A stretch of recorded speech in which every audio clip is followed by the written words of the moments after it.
doing? Hello again and welcome to Food and Drink, in which Michael finds the lure of the East irresistible. Yes, we're still travelling around the Orient, and this time we're in Japan with a wonderful dish that's probably the most accessible of all Japanese dishes, chicken teriyaki. It's a kind of exotic barbecue. Just wait till you taste it. And I'm looking at sparkling water. We pay a small fortune for bottled water with a bit of fizz, but are we in our right minds to do so? That is the question, and it's the Italian job. Antonio Carluccio cooks at the after-show party for the Three Tenors. The performance of a lifetime is promised. Yeah, that looks fine. I think they will be happy tonight. Antonio Carluccio on song later. Michael, meanwhile, is on song now. The postman's been Michael. Ms. Megan Mitchell of London W8 says, I love Japanese food. Problem is, I always have trouble with the rice. Can you tell me how to make it sticky, and should I use a particular sort of rice? Well, the answer is yes, probably. Different rices in Oriental cooking have slightly different purposes because of what they eat them with. In China, they use quite thick chopsticks, and therefore the rice, and this is what's known as fragrant rice, it often comes from Thailand, but is really Chinese-style rice, is reasonably broken up, but you can pick it up easily with thick chopsticks. In Japan, they use much thinner chopsticks. And here the rice, and it usually comes in this case from America, is slightly stickier and can be picked up by the thinner chopsticks, and also tends to be eaten on its own, whereas Chinese people eat the sauce on the rice. The Japanese eat the food and then the rice. In Thailand, on the other hand, you get a thing called glutinous rice. Now, this really is the business. You can pick up the whole bowl practically with one spoon.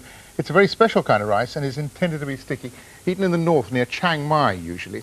But further south in Thailand, they have a rather looser rice like this, often called jasmine, and they tend to eat that with a spoon, and so you can see it has rather more separate grains. But how do you cook any of it? Well, assuming you buy the Japanese-style rice for a minute and measure it into a jug or a cup, and check the height on the side, put it into a saucepan and put in twice the volume. In this particular case, it'll come to half a litre for me, because I've pre-checked that. Just twice the volume, not weight, but volume of water, maybe a little less if you're anxious to have it really sticky. A drop of oil, no more, just a drop, and a pinch of salt. Now you bring that to the boil, put a lid on it, and let it simmer for about 10 minutes. Then heat down to nothing, as low as you can get it. Put a couple of pieces of paper over the top. I'll show you why in a moment. And you let that cook. Now the reason why is the paper stops the water you can see running around in the lid that's come up through the paper from falling back in. So the rice is nice and sticky, and you could eat it exactly with the Japanese food you like so much. Something good to go with that rice in a moment. But next, a year on from the BSE scare, should we have a nationwide scheme for labelling beef? Some farmers with no history of BSE in their herds support the idea. Others say all beef is safe, and such a move would therefore be unnecessary. It's now almost a year since one of this country's biggest food scares. Back in June, beef sales plummeted by a third to 12,000 tonnes a month. Now they're back to 20,000 tonnes, similar to pre-scare levels. The return of consumer confidence is a victory for common sense, according to Sir Frederick Warner, a risk expert. Nothing in life is risk-free, he says. The key is learning to live with that. But the beef industry is concerned to ensure consumer confidence is maintained. Some farmers would like to see a national certification system for meat from herds which have never had a case of BSE, because they're fed on grass. Remember, BSE probably started from animal protein in feed. What's more, they're pure breeds such as Aberdeen Angus. That means their parentage and their history can easily be traced. David Lidgate of Kew Guild Butchers argues consumers should be informed about such beef, and a certification system would do just that. It's a system which the European Union are demanding before they start to buy our beef again. But should it apply to UK consumers as well? Rachel Phillips has been to Northern Ireland, where calls for certification are particularly strong. The whole beef industry agrees that consumer confidence, in the UK at least, is returning. Beef sales are just 15% below pre-scare levels. But the meat industry is now looking to the future. One proposal, which is dividing the meat industry down the middle, has found particular support from farmers here in Northern Ireland. The idea that cattle with no record of BSE carry certificates. tracing the individual history of cattle is not the bureaucratic nightmare it might sound. Modern technology, it's argued, makes it a simple matter. All cattle born in Northern Ireland are already tagged and have their details registered on computer. Each animal is identified by a unique ear tag, and that allows us to trace all its movements, which are recorded off farm to market to abattoir. The system was originally set up for disease control purposes, mainly for TB and brucellosis, but has proved very, very valuable in tracing animals for BSE, so that we can now give assurances to the consumer that a particular animal has never been in a herd where BSE has occurred. Currently, details about animals' history are not made public, but some farmers argue they should be. On William Martin's farm, the pure breed, naturally fed cattle have never had a case of BSE, and he thinks consumers should know. I believe that my cattle are a special case because they are grass-fed. When they get concentrates, the cereal is grown on my farm. There is a traceability system that no other area of the United Kingdom has, and we can identify every individual calf back through its mother. But the view that some beef should be certified as somehow safer than others is unsurprisingly not shared by the whole of the farming and meat industry. Farmers' leaders argue that government measures have been sufficient to ensure the safety of all beef on sale. What is important about the safety of beef is that A, it's come from animals under the age of 30 months, and B, it's had all the specified bovine offal taken out of the carcass. That does not go into the food chain. That is the important part, rather than when that animal has come into contact with a BSE herd or has been a member of a BSE herd. But the farmers who rear premium pure breed cattle argue that their meat should be formally acknowledged as having higher standards of quality and safety, an argument supported by the Northern Irish meat industry. I don't think that it is possible for anybody to give an absolute certification that any piece of meat anywhere virtually on earth has absolute freedom from BSE. Inasmuch, however, as one can identify herds where there has never been a case of BSE, I think it is reasonable to conclude that that is an advantage over herds where there has been a case of BSE in terms of the consumer's confidence in the wholesomeness and safety of the product. Those arguing for certification say consumers will benefit from more information, and ultimately British beef and the beef industry will be the winners. Our reporter was Rachel Phillips. Calls for certification for exported beef are currently being considered by the government. It's not clear yet whether they'll favour it for domestic use. If you're interested in grass-fed, pure breed beef, as featured in that report, it comes at a price premium, of course, but we put some details on CFAX for you. Now, Michael. And I've got the chicken teriyaki. Teriyaki is a method of cooking in Japan. It's not just a dish. You can do it with beef or with salmon. It's a way of kind of marinating and then barbecuing or glazing the food. It's wonderful to taste, and you can buy ready-made teriyaki sauces in supermarkets and in specialty shops. They do vary quite a lot in their flavour, in my experience, and I suggest you look for one for choice, and I have to say, having tasted all of these, that's the one that I prefer, that has a Japanese origin. Some of these come from Indonesia and other places like that. You can, however, make your own, and that's probably the most fun of all, if that's your inclination. You need to start with some light Japanese-style soy sauce. Now, Japanese soy sauce is different from Chinese, not least because a lot of Chinese sauce is cooked. And as you're going to do that, you need to start with one that hasn't had that happen to it already. About 4 fluid ounces of light soy sauce into a saucepan. And then, were you to be in Japan, you would add these two things. It's sake and mirin. They're two different kinds of rice wine. Mirin's sweet and sake is not. They're quite difficult to find here, but if you can find them, you're welcome to use them. If you can't, for mirin, I suggest apple juice, which has the same slightly sweet and slightly sour flavour. Sake is easier to find. If you can't, however, find it, a couple of tablespoons, not a full 4 fluid ounces, which is what you would put in of sake, but a couple of tablespoons of white wine vinegar. Give it a little twist. 2 tablespoons of caster sugar. That's the sticky, glutinous caster sugar. A teaspoon of salt. And the juice of half a lemon. Now that lot gets boiled. Quite properly boiled until it reduces about half its volume. Then you pour it into a flat dish and let it cool. That's what we've done here. And you then put in the chicken breasts. Now the chicken breasts need to be skinned and boneless. You can buy them like that these days, I'm happy to say, in supermarkets, and butchers will do it for you as well. And you just put those in and give them a little turn, and you leave them in there for at least an hour, but possibly, and if you care to, for 6 hours. 12 hours is just about the maximum. You then cook them in a frying pan, a little tiny bit of oil, turn them, and then you add the marinade. And as you can see here, the marinade glazes the whole thing. You get this marvellous sort of mahogany glaze, and the marinade boils away to almost nothing. And the flavours penetrate the chicken until you've got this perfectly glazed chicken. To serve it, take it out, put it on a chopping board and slice it reasonably thinly. Try to keep the slices in line, and you'll find that the flavours will have penetrated the chicken, but that most of all, that marvellous mahogany glaze. Let me just finish this off. The mahogany glaze is the bit that adds the flavour bonus. Now, if I can pick all of that up at once neatly and move it onto the plate, I think I may need the chopsticks just to rescue me there. And slide it off and just tidy it up a little so that the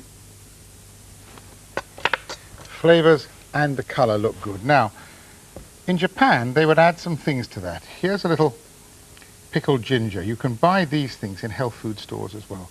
Bright pink one is pickled ginger. There are other pickles, all of which are very cheap to buy and have various flavours. That's got a bit of chili in it, I think. There's some burdock root, which is the same stuff I used to make dandelion and burdock with, and flavours are delicious. Last but not least, and I probably need my fingers for this, a little bit of grated daikon radish just to finish it off with. Now the test, my dear, is how good you are with the chopsticks. Well, time will tell. I've never used a posh pair like this. Well, these are Japanese chopsticks. They're rather different in shape to the Chinese. Pointy at the end. It's so appealing looking. Looks nice. And it tastes wonderful. You know, it's as reasonable, if you're starting from scratch, I suppose, to invent the chopstick as it is to invent the knife and fork. But why did they go for the chopstick? It's to do with Confucian philosophy. I thought that was No, you would expect that from a sophisticate like me. Indeed, Confucius said that to have cutting instruments like knives on the table was an act of a barbarian. So all the food is cut up before it's brought to the table in sizes you could use. And as you can't use a knife, what they developed was chopsticks. So you can pick up everything that you would be eating at the table with the chopsticks, and thereby demonstrate that you're not a barbarian, which of course I never suspected. I'm relieved that we've demonstrated that at least. That's delicious, thank you.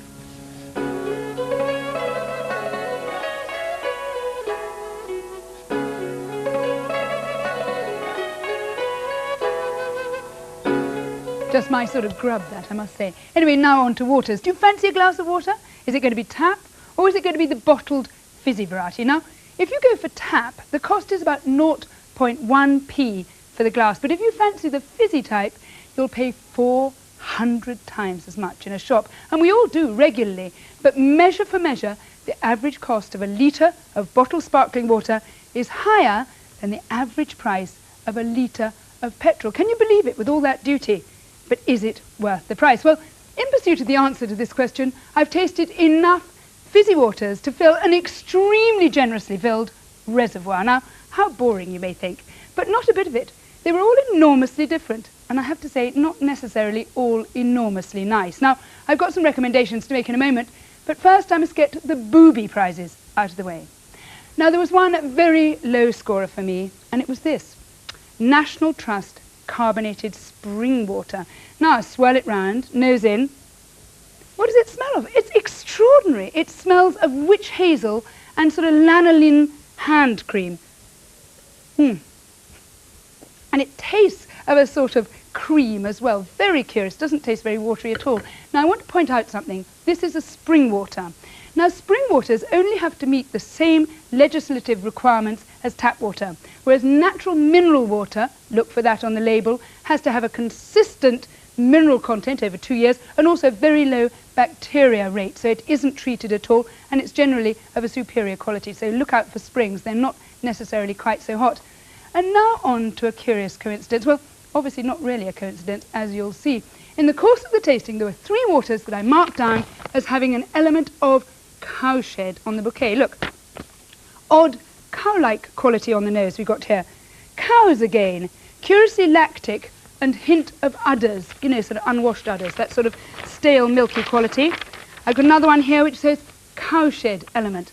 Now that's very curious, isn't it? But when the tasting was over and I looked at the bottles to see what they were, it revealed they all came from the same source. And they are these here: Budgeon Campsie Spring, Waitrose Scottish Mineral Water, and Summerfield Strathglen Spring. I really cannot believe that curious cow-like quality. Well, we contacted the manufacturers and they were puzzled by my description. They like to call it a smell of the countryside, but personally, if I was going to spend 75 pence, I don't think I'd go for any of those. But now on to the good news. I really am, although it may not seem like it, a big fan of sparkling mineral water, and one that I've always held dear to my heart is this, Badois, and I have to say it came out very well in this tasting. It's an odd water, it's only very, very slightly sparkling, and that is down to some geological miracle, according to the back label. But when you taste it, it's sort of sweet. It's flinty and sherbety and full of flavour, very positive, goes well with food. But if you like something without flavour, as it were, just a sort of nice, refreshing mouthful, here are my recommendations. And very curiously, the first I'm coming to is Perrier. I've never picked Perrier out of blind tasting before as a winner. Very curious this, but it really scored well here because the carbon dioxide didn't taste. Do you know what I mean? Some of the waters, you could really taste it like a chalky element. In this, although it's very fizzy, it doesn't have a taste, it's just very fresh. And without any sort of added elements, very refreshing indeed. And here's one from England, from Hampshire, Hazley Down. That came out very well. This does have a little bit more flavour when you taste it. It's like a sort of very dilute liver salts. I quite go for that, actually. Very refreshing. And now a curiosity, Ballygowan, which comes from Limerick in southwest Ireland. This is a very curious water, and I could spot this from yards, I can tell you, because it's very different when you taste it. It's incredible to tell, but it has a sort of vanilla-y quality. I'm sure that's entirely natural, but it's got a sort of sweet vanilla-y quality. Very, very pretty water indeed. And finally, just because all of those, I'm afraid, are all rather pricey, they just happen to come out well in the blind tasting, they all cost a lot of money. But if you want a cheaper one, this was my best of the cheapies. It comes from Boots, Brecon, Carreg, and it's a good, pure as they go. Refreshing water. Very nice. Gilly casting our judgment on the waters. Now, last summer, 3 men enchanted a packed Wembley Stadium, and not one of them was Gaza. Yes, the 3 tenors performed to a sellout audience at the end of their world tour. Our friend Antonio Carluccio was responsible for an after-show dinner for over 1,000 people. Food and drink was with him for his big night out. And first on the agenda, planning the menu. So 1,200 people or 1,300 or something like that. When so many important people are involved, nothing can be left to chance. After weeks of meetings, this is the last occasion to finalize the menu. And to the type of clientele, the guests that will be coming. Somebody brought me a sample of this fantastic smoked venison.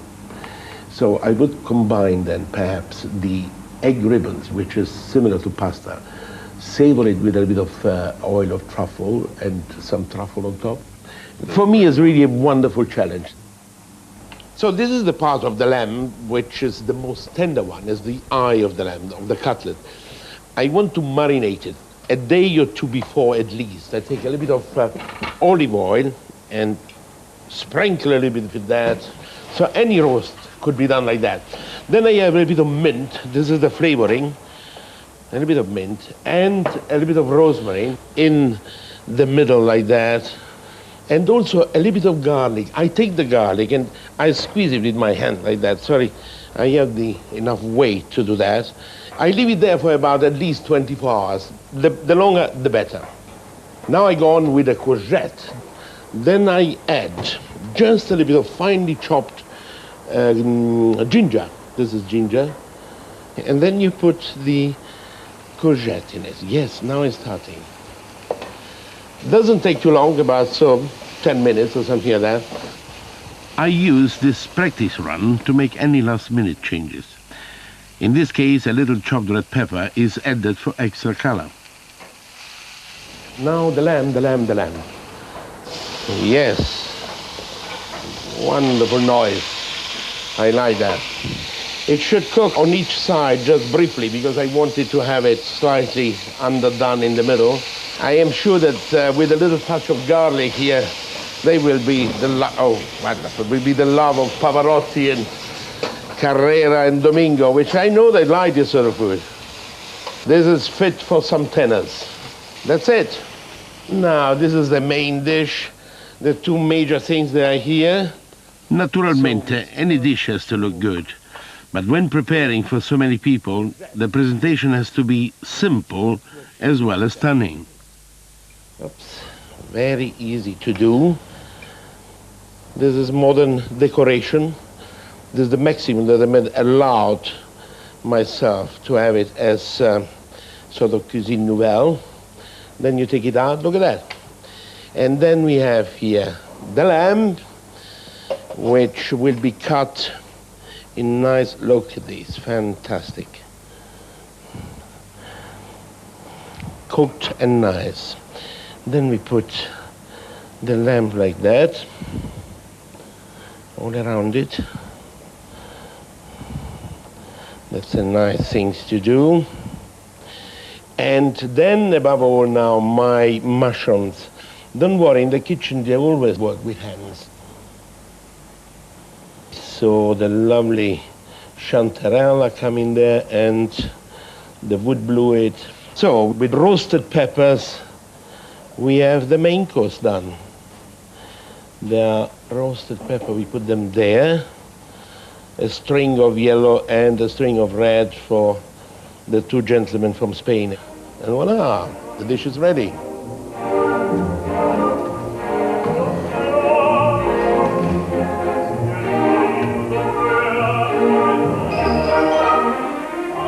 With less than a day to go, the Twin Towers have rarely seen so much activity.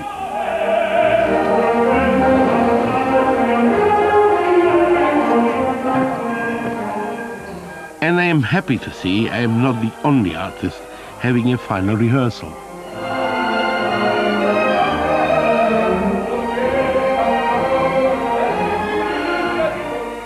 With this building's sense of occasion, it appears everyone has caught the opera bug. Figaro, Figaro, Figaro. When I see you, I have to feel so good. You are the one I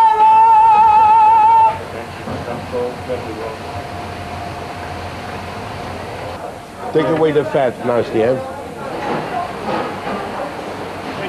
Just drying them off. Within a few hours, over 1,000 guests will be served by 300 waiting staff. So this is no time for the last-minute hitches. In bocca al lupo, they say in Italy, roughly translated, break a leg. At this late stage, that's the last thing I need.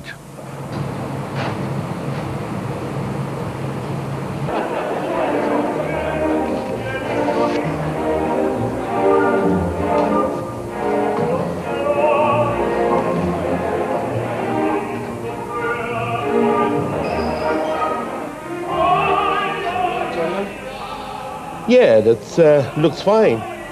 I think they will be happy tonight. Smoked venison, tagliolini with truffles, roasted lamb with courgette jam and sautéed wild mushroom, potato salad and roasted peppers, and finally lemon and lime tart with raspberry sauce. Hard work, but worth it, I think. Now everything seems to be nicely set. I got my tickets, I got my program, and now I go to the concert.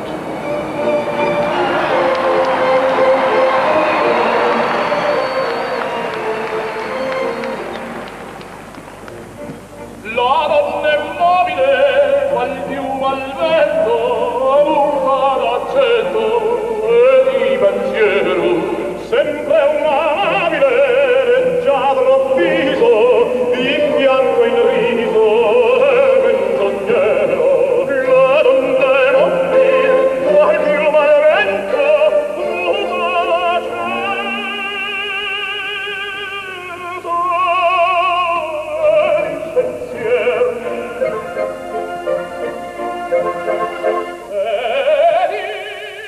I am honored when asked to set an extra place at dinner for an unexpected guest.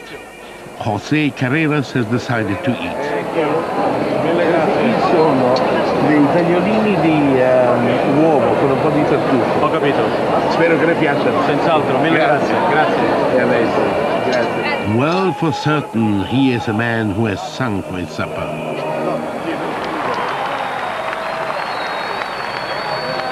Antonio Carluccio, our man of the match at Wembley. That's almost it for now. Next week, Oz begins a celebration of British regional food starting in Yorkshire. Michael?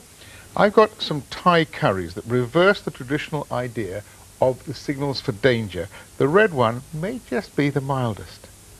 And with Oz, I'm looking at the maestros among Italian wines, both white and red. But just before we go, we leave you with a little appetizer for those Italian wines. It's a bit unusual. As it happens, it involves Antonio again. During the making of his last series for BBC2, he met a dedicated and distinguished Italian winemaker. In fact, Roberto Bava loves wines so much that he sets them to music. Each wine, he claims, has its own tune, Curiouser and Curiouser. Take a look, and we'll see you next time. Till then, goodbye. This wine that we are drinking now, what would you combine? We are drinking a very elegant Gavi. Yes. It's a Gavi, it's a very And noble... what would you combine with it? A very noble wine need a very noble sound. So now, give me an example of that. Okay, Enrico, please. I need a noble sound to explain this Gavi, please.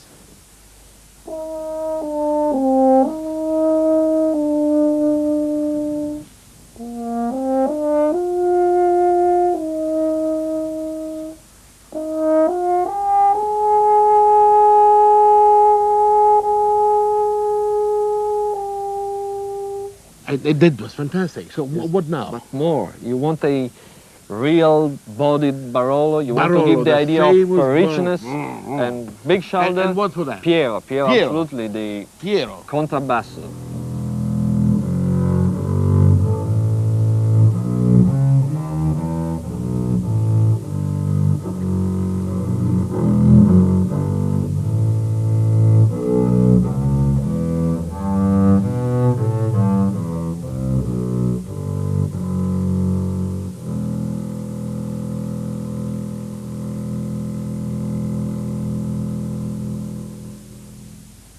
Last but not least, in this case, it's the real festa. La festa in Piemonte is Moscato d'Asti. Oh, yes. And for us, yes. Moscato d'Asti... I remember as a child I was drinking lots of that. The Moscato d'Asti, we call it Basso Tuba, is so rich but aromatic. We need to give the idea of aroma. But that's why I like the Basso Tuba. So the Basso Tuba is just the aroma, because it's different. The